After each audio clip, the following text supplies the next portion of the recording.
जय श्री राधे। महाराज जी के चरणों में दंडवत प्रणाम। मुझे ऐसा लगता है कि मेरे मन को कोई मार रहा है। कोई भी व्यक्ति या चीज़ जिससे नज़दीकी बढ़ती है वहाँ से निराशा प्राप्त होती है। कोई भी इच्छा करना मेरे लिए मुश्किल है। कोई भी इच्छा पूर्ण नहीं होती। ऐसा लगता है कोई मुझे हर परिस्थिति में नीचे झुकाने की चेष्टा कर रहा है। कभी वो कोई व्यक्ति नहीं है, हमारा कर्म ही है। को न काहू के दुख सुख कर दाता, निज कृत कर्म भोग सुन भ्राता। जो हम शुभ शुभ कर्म करते हैं वो विराजमान रहते हैं, और जब तक उनका भोग नहीं होता तब तक वो पीछा करते रहते हैं। यदि भगवत प्राप्ति हो जाए तो सारे कर्म नष्ट हो जाते हैं, अगर नहीं तो अवश्य में भोक्तव्यम कृतम कर्म शुभाशुभम। भय देना, संशय पैदा कर देना, फंसा देना, नाना प्रकार के क्लेश पैदा कर देना, बिना किसी बात के भावी भय का चिंतन करके भयभीत हो जाना, ये सब बातें कर्म के, हमारे जो पूर्व कर्म हैं वो बिगड़ गए हैं, वो हमें इस जन्म में परेशान कर रहे हैं। अगर उनसे मुक्ति पाना चाहते हो तो एक ही उपाय है, धर्म पूर्वक चलो और खूब नाम जप करो। अब कोई गंदा कर्म ना होने पावे और नाम जप करो तो भगवान बड़े कृपालु हैं। भगवान कहते हैं अहम त्वाम सर्व पापेभ्यो मोक्षयिष्यामि मा शुचा। मैं तुम्हें समस्त पापों से मुक्त करके पवित्र कर दूंगा। वही कृपा सिंधु मुझे बचा सकते हैं, नहीं तो ऐसे ऐसे हमारे कर्म के हमें दिखाई नहीं दे रहे। जैसे गुप्त रूप से दुश्मन लगा हो और उसके हम निशाने में हो और हमें पता ना हो, ऐसे ही हम बिल्कुल हैं। कर्म हमको अपने निशाने में लिए, बोले अभी तो बहुत अच्छे हंस खेल के गए और ऐसा हो गया। वो तो पहले से ही तैयारी कर्म की, आओ हम तुम्हें देखते हैं। वो कर्म का है, उस कर्म को नष्ट करना एक केवल भगवान के हाथ की बात है। खूब भजन करे, प्रभु से प्रार्थना करे कि मुझे कर्म बंधनों से मुक्त कर दो, क्योंकि ऐसे ऐसे हमसे कर्म हुए कि अगर हम सबका हिसाब भोगने लगे, बहुत जन्म भोगते रहें बराबर तो भी नहीं भोग पाएंगे।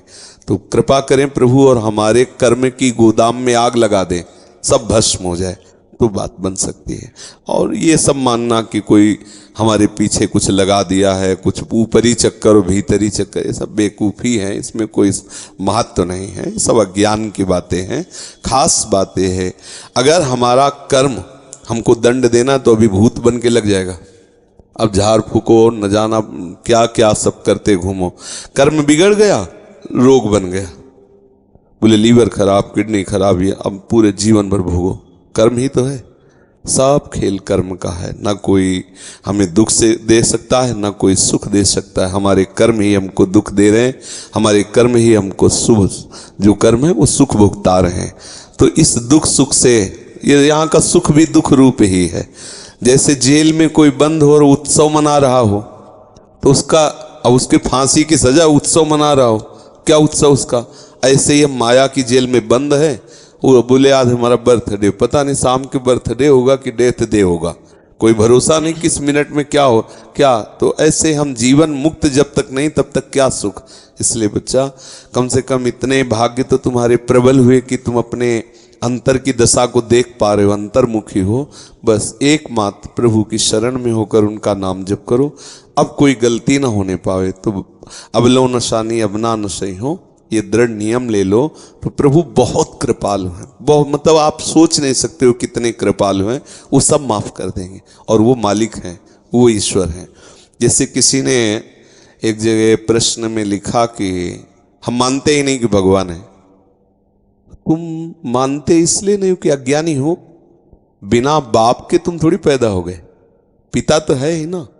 अच्छा, तुम्हारे ना मानने से ऐसा तो नहीं, हम नहीं मानते कि हमारा कोई बाप है, तो तुम्हारी बात मानने थोड़ी होगी। कृति है तो कोई रचने वाला है, कृति माने रचना, इसे प्रकृति कहते हैं। तो बोले सब प्रकृति से है, तो प्रकृति एक रचना है, इस सृष्टि भगवान की एक रचना है, तो इसको रचने वाला भी कोई है। अगर रचना है, मान लो चित्र है तो चित्रकार भी है ना, तो सृष्टि रूपी रचना है तो इसका रचने वाला भी है। अब उसको तुम राम बोलो, कृष्ण बोलो, हरि बोलो, परमात्मा बोलो, ब्रह्म बोलो, जो बोलो, वो है एक, वो है, तुम्हारे ना कहने से नहीं होगा। है मान लोगे तो तुम्हारा मार्ग मंगलमय हो जाएगा, और नहीं मान लोगे तो नास्तिकता में भोगना तो पड़ेगा ही। आप बोलो हम नहीं मानते कोई जेल वेल सजा है, तो बुरे कर्म में जब फंसोगे तब अपने आप अनुभव में आ जाएगा कि कोई जेल है, कोई दंड है, विधान है, कोई सजा है। तो इसलिए नाम जप करो, और हो सके संस्कृत पढ़े हो, संस्कृत पढ़ सकते हो, तो श्रीमद् भागवत है ना, उसका भले एक अध्याय संस्कृत से पढ़ो लेकिन उसको पढ़ो। तो श्रीमद् भागवत बहुत जल्दी सारे अशुभ कर्मों को नष्ट कर देती है। धुंधकारी प्रेत बना हुआ है 7 दिन में, और कोई साधना नहीं, केवल सुना तो 7 दिन में उसे हरि रूप प्राप्त हुआ और भगवत पार्षदों के साथ विमान पर आरूढ़ होकर सीधे भगवान के धाम को गया। 7 दिन में, बहुत कम समय में भगवत प्राप्ति कराने वाला परम महामोदमय साधन श्रीमद् भागवत है। तो जो हिंदी है वो अर्थ है समझने के लिए, लेकिन मूल जो है वो मंत्र है श्रीमद् भागवत के, जो संस्कृत में लिखे ना।